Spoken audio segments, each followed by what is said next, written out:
మీ business ఏదైనా మీ ఊర్లో promotion చేయాలంటే అది సుమన్ టీవీతోనే సాధ్యం. ఇప్పుడే సంప్రదించండి. 2 కిలోమీటర్స్ లోపల వరకు మనకు కొంతవరకే కనిపిస్తుంది. ఇంకా లోపలికి వెళ్ళిన కొద్ది చీకటి ఉంటుంది. సో ఇప్పుడైతే త్రూ మ్యాన్ రైడింగ్ మనమైతే లోపలికి వెళ్ళిపోదాం.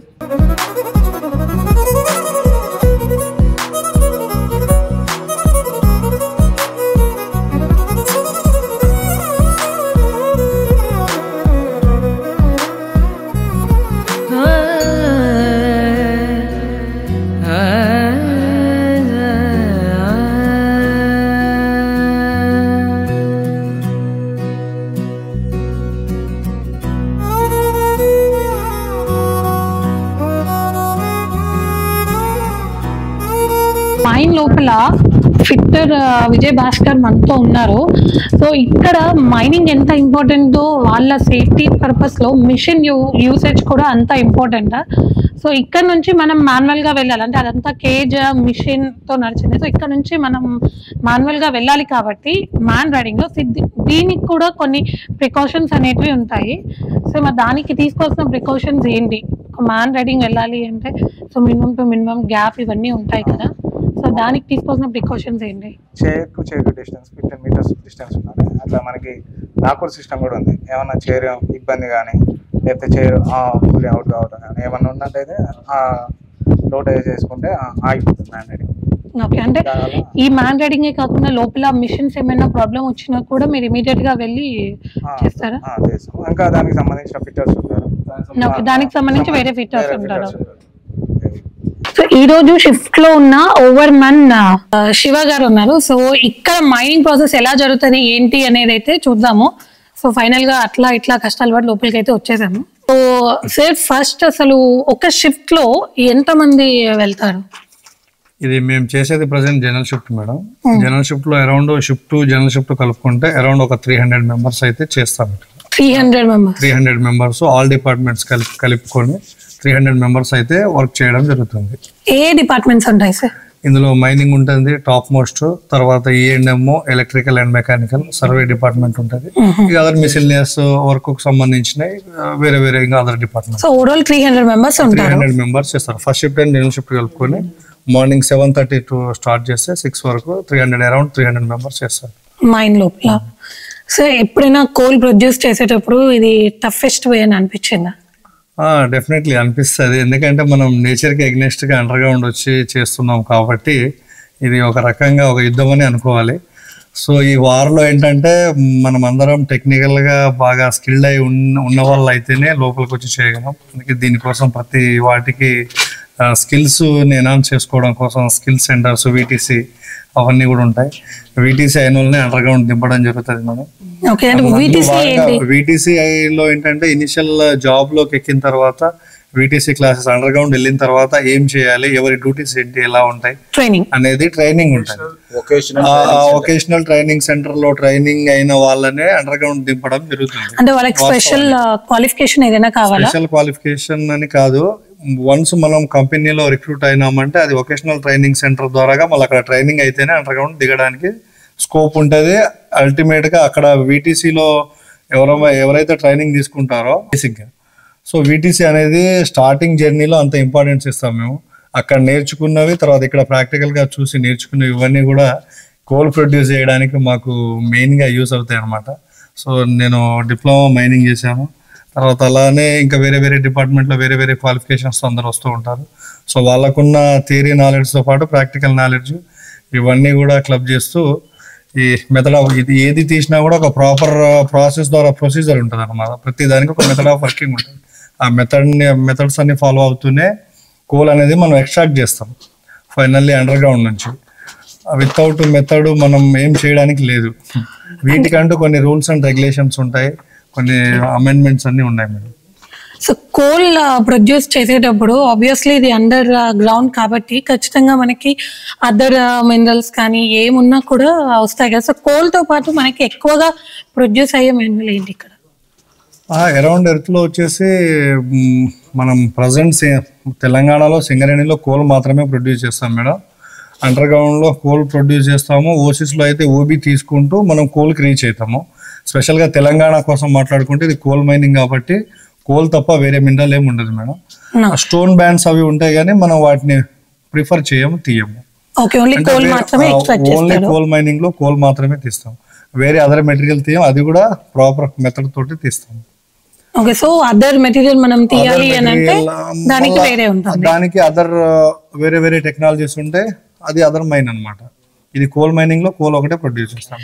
సో ఈ వర్క్ ఏదైతే ఉందో అది మనకి వెలుగునిచ్చినా కూడా అగైనెస్ట్ టు ఎన్విరాన్మెంట్ కదా. అవును మేడం. సో దీంట్లో అంటే మనకి మనం ఉండే లెవెల్లో మనం ఉండాలి యాజ్ పర్ ఎన్విరాన్మెంటల్ దాంట్లో.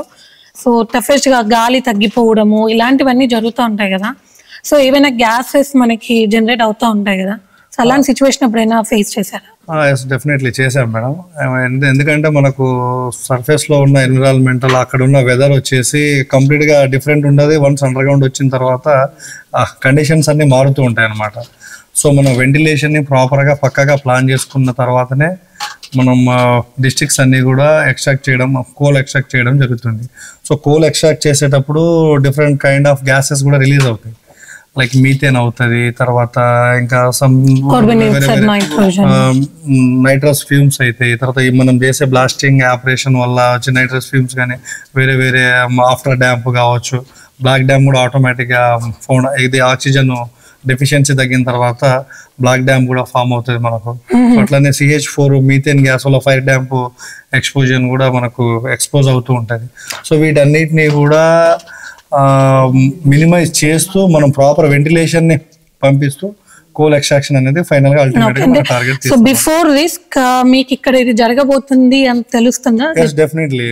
మైనింగ్ సైడ్ మేము ఉన్నది ఇవన్నీ కూడా డెఫినెట్ గా స్ట్రాటా కండిషన్ అయితే ఏంటి, గ్యాసెస్ అయితే ఏంటి, వెంటిలేషన్ అయితే ఏంటి, ఇవన్నీ కూడా అబ్జర్వేషన్ చేస్తూ సేఫ్ అనుకున్న తర్వాతనే మేము కోల్ ని ప్రొడ్యూస్ చేయడం జరుగుతుంది. కంప్లీట్ గా మన బాడీలో వచ్చే చేంజెస్ ని బట్టి వాట్ ఈస్ గోయింగ్ ఆన్ అనేది ఇక్కడ చెప్పొచ్చు. బాడీలో వచ్చే చేంజెస్ తో పాటు ఓకే కంప్లీట్ గా మన హ్యూమన్ బాడీ చెప్పేస్తుంది ఏ గ్యాస్ ఏంటి అని చెప్పేస్తుంది. బట్ అక్కడ కాన్సన్ట్రేషన్ ని బట్టి మూవ్ చేస్తాం అనమాట అందరినీ.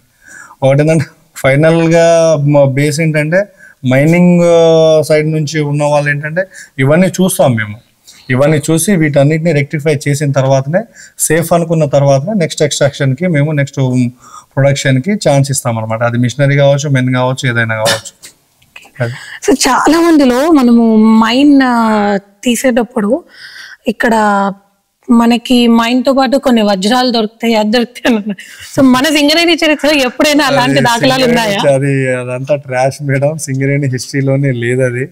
ఈ వజ్రాలు దొరకడం లాంటి మన తెలంగాణ ల్యాండ్స్ లో అయితే ఎక్కడ ఉన్నట్టు నేను వినలేదు, నేను చదువుకున్న బుక్స్ లలో కూడా ఎక్కడ చూడలేదు. ఒకటి వజ్రాలు దొరకడం అంటే అక్కడక్కడ మనం సర్ఫేస్ లలో వింటూ ఉంటాము, అదంతా ట్రాష్ మేడం. కోల్ మైన్ లో ఓన్లీ కోల్ మాత్రమే ప్రొడ్యూస్ అవుతుంది, వేరే అదర్ మినరల్ ఏది కూడా ప్రొడ్యూస్ కాదు. ఓకే,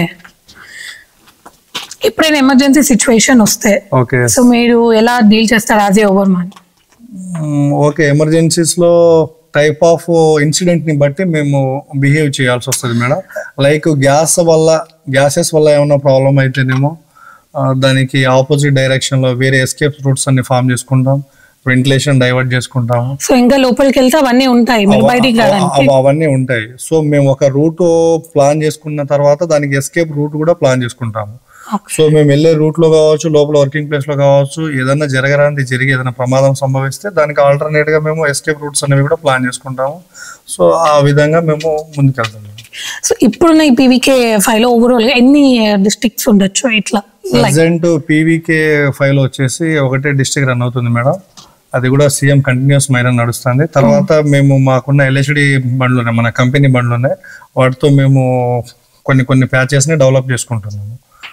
ఓకే, సో ఇప్పటికైతే ఒకటే డిస్ట్రిక్ట్ ఉంది, ఒక డిస్ట్రిక్ట్ ఉంది మెయిన్లీ. సో ఎన్ని కిలోమీటర్స్ అంటే ఇప్పటికీ ఒక 2 kilometers ఇంటర్ ట్రావెల్ చేయాలి. ఓవరాల్ ఎండ్ వరకు ఓవరాల్ మైన్ ఎన్ని కిలోమీటర్స్ ఉంటుంది? ఇది అరౌండ్ వచ్చేసి 2.5 చేంజ్ వస్తుంది మేడం ఫ్రమ్ ఫిట్ బాటమ్ నుంచి. మేము అందుకోసం ఏం చేస్తామంటే ఇది డిస్టెన్స్ ఎక్కువ అవుతుందని చెప్పేసి 1.2 kilometers వరకు మ్యాన్ రైడింగ్ సిస్టమ్ వేసామన్నమాట. మ్యాన్ రైడింగ్ సిస్టమ్ మీద అది హ్యాపీగా వెళ్ళిపోతున్నాం. అక్కడ నుంచి ఒక 800 అరౌండ్ బై వాక్ వెళ్ళిపోతున్నాం మేడం.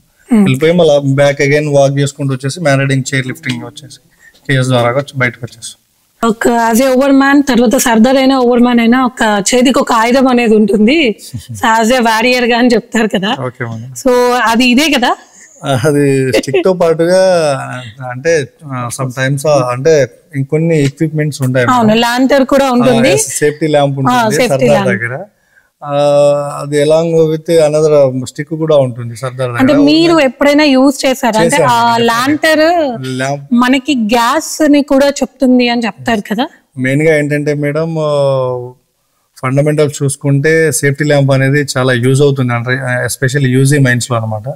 సేఫ్టీ ల్యాంప్ మెయిన్ గా ఎందుకు యూజ్ అవుతుందంటే మనం వెంటిలేషన్ ఫామ్ చేసుకొని లోపలికి వెళ్తున్నప్పుడు మనం వెళ్ళే దారిలో కావచ్చు, లేకపోతే మనం రన్ చేసే డిస్ట్రిక్ట్ లో కావచ్చు, వెంటిలేషన్ ప్రాబ్లం ఏది ఉన్నా కూడా అది చెప్తుంది. ఎలాగంటే ఒకవేళ మనకు డిస్ట్రిక్ట్ లో CH4 కంటెంట్ అంటే మీథేన్ గ్యాస్ ఎక్కువ ఉందనుకోండి, సిమ్టమ్స్ చెప్తుంది. అగ్గివాయువు కదా, సో దీపం ఎక్కువ వెలిగి ఆరిపోవడము, దీపం మళ్ళీ బ్లూ షేడ్ లోకి రావడము, అలాంటివి మాకు చెప్తుంది. ఆ ఇండికేషన్ ని బట్టి మేము ఎలా ఫాలో అవ్వాలనేది చెప్తాము. ఇంకొకటి ఆక్సిజన్ తగ్గినా కూడా ఫ్లేమ్ సైజ్ అనేది తగ్గుతూ ఉంటుంది. సో దీపం మనము గాలి లేకుంటే కొద్దిగా ఆరిపోయే పొజిషన్కి వస్తుంది కదా, సో లైక్ అలానే చెప్తుంది అనమాట. సేఫ్టీ ల్యాంప్ వచ్చేసి టాప్ ప్రయారిటీ అది, ఎస్పెషల్గా యూజీ మైన్స్ లో అలా మాకు చాలా హెల్ప్ అవుతుంది. వేరే కార్బన్ డైఆక్సైడ్ ఇవన్నీ కూడా ఏమైనా ఎక్కువైనా కూడా ల్యాంపు వెలుగుతున్న దీపం కాన్సన్ట్రేషన్ తగ్గుతుంది. సో ఆ ద్వారా సేఫ్టీ ల్యాంప్ ద్వారా ఒక 3 గ్యాసులను అయితే మేము ఈజీగా ఐడెంటిఫై చేయగలం. అది అంత మంచిగా యూజ్ అవుతుంది. ఇంకోటి వచ్చేసి స్టిక్ కోసం వచ్చేస్తే మేడం, ఈ స్టిక్ అనేది మాకు ఒక ఆయుధంతో పాటుగా మాకు ఒక మంచి ఒక ఇండికేషన్ ఇచ్చే ఒక ఎక్విప్మెంట్ గా అయితే పనిచేస్తుంది. రూఫ్ ఏమైనా డౌట్ వచ్చినా కూడా మేము స్టిక్ తో పెట్టేసి సౌండ్ చేసేస్తే మాకు ఆ సౌండ్ ని బట్టి అబ్జర్వేషన్ లో అర్థమైపోతుంది. ప్రాక్టికల్ చూపిస్తారా? డెఫినెట్ చూపిస్తాను. ఓకే మేడం, మన స్టిక్ ని ఇలా తీసేసుకొని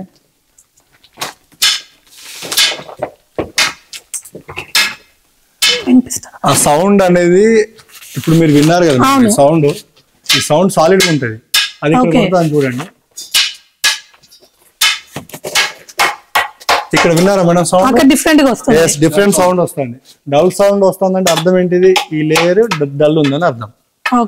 ఇది చూడండి, ఈ సౌండ్ వినండి, ఇది స్ట్రాంగ్ ఉంది అంటే సాలిడ్ సౌండ్ అంటాం కదా, సాలిడ్ హాలో సౌండ్ అంటాం కదా. సో లైక్ అలా అనమాట. ఈ సౌండ్ ని బట్టి ఆ స్టిక్ తో కొడతా ఉంటే ఆ సౌండ్ ని బట్టి మేము ఇక్కడ బ్యాడ్ రూఫ్ ఉందా లేదా, బ్యాడ్ ఉందా లేదా, ఓకే గుడ్ కండిషన్ అనేది ఫైనల్ చేసేస్తాం. ఒకవేళ బ్యాడ్ కండిషన్ ఉంది అనుకుంటే మాత్రం డెఫినెట్ గా సపోర్టింగ్ యాక్టివిటీస్ స్టార్ట్ చేసేస్తాం. ఓకే, సో అటువైపు ఇంకా ఎవరు వెళ్ళరు కార్మికులు? అది అంటిల్ అన్లెస్ సపోర్ట్ చేసేదాకా అటు ఎవరు వెళ్ళని. ఆఫ్టర్ సపోర్టింగ్ మళ్ళీ వాళ్ళందరినీ అలౌ చేస్తాం అనమాట. సో మీకు సర్ఫేస్ నుంచి లోపల కాంటాక్ట్ చేయడానికి ఎలా ఏదైనా ఎమర్జెన్సీ కేసెస్ వస్తాయి? ఓకే మేడం, డెఫినెట్ గా మాకు కమ్యూనికేషన్ సిస్టమ్స్ ఉన్నాయి మేడం. ఎవ్రీ 300 meters కి మేము ఇంటర్కమ్ టెలిఫోన్ సిస్టమ్ అయితే పెట్టుకున్నాము ఇక్కడ. ఇంటర్కమ్ ఎవ్రీ 300 meters కి ఒక ఫోన్ ఉంటుంది. ఇఫ్ కేస్ ఎనీ ఎమర్జెన్సీ మాకు మళ్ళీ ఆ ఇంటర్కామ్ నెంబర్లకి స్పెసిఫిక్ నెంబర్స్ ఉంటాయి అన్నమాట. ఏ లొకేషన్ లో ఏ నెంబర్ అని చెప్పి స్పెషల్ నెంబర్స్ ఇచ్చుకున్నాము. వాటి ద్వారా మేము కమ్యూనికేట్ అవుతాం. ఓకే, సో ఈజీగా ఐడెంటిఫై చేయొచ్చు ఎక్కడ ఉన్నారు, ఎక్కడ ఎమర్జెన్సీ ఉంది. అంటే జనరల్ షిఫ్ట్ లో ఓవరాల్ ఒక 300 members ఫ్రమ్ ఎంత కోల్ ని ప్రొడ్యూస్ చేయగలరు ఈ మైన్ నుంచి? ఈజీలీ యాక్చువల్ గా ఈ మైన్ టార్గెట్ వచ్చేసి డైలీ వచ్చేసి మన 1000 tons మేడం పర్ డే. ఒక్కొక్క షిప్ నుంచి మనకు ఒక 300 అరౌండ్ అట్లా అచీవ్ చేయగలం. ఓకే, 300 ఇది ఎనీ బ్రేక్ డౌన్ ఏం లేకపోతే ఈజీలీ. సో అంటే ఇప్పుడు మనకి అండర్ గ్రౌండ్ కాబట్టి మనకి వాటర్ వచ్చినా కూడా మనకి లోపలికి వచ్చేస్తుంది అంటారు కదా, సో ఆ సిచ్యువేషన్స్ లో ప్రొడక్షన్ ఆగిపోతుందా? Yes definitely madam. Development position లో ఏంటంటే మనం ఒరిజిన్ ప్యాచ్ ని కనుక మనము ఎక్స్ట్రాక్ట్ చేసుకుంటూ వెళ్తున్నప్పుడు సీపేజ్ వాటర్ అంటే బేసిక్ వస్తాయి అనమాట. వాటర్ లెవెల్ ఎక్కువైనప్పుడు ఏం చేస్తామంటే మా దగ్గర న్యూమాటిక్ పంప్స్ ఉంటాయి. వాటి ద్వారాగా డీవాటరింగ్ డ్రైన్ చేసేసి మళ్ళీ యాస్టేజ్ గా మిషనరీని అలౌ చేస్తాము. ఈ వాటర్ అంతా డిప్ మోస్ట్ పాయింట్ లో కలెక్ట్ చేసేసి త్రూ పంపింగ్ ద్వారా మళ్ళీ సర్ఫేస్ కి పంపిస్తాం. ఈ వాటర్ మరి ప్యూరిఫై ఫిల్టరేషన్ చేసి కాలనీస్ కి అవి సప్లై చేసేస్తాం. వేస్ట్ ఏం లేదు. మనకు డ్రింకింగ్ వాటర్ కాలనీస్ కి అన్నిటికి కూడా డ్రింకింగ్ పర్పస్ లో యూజ్ అవుతాయి అన్నమాట.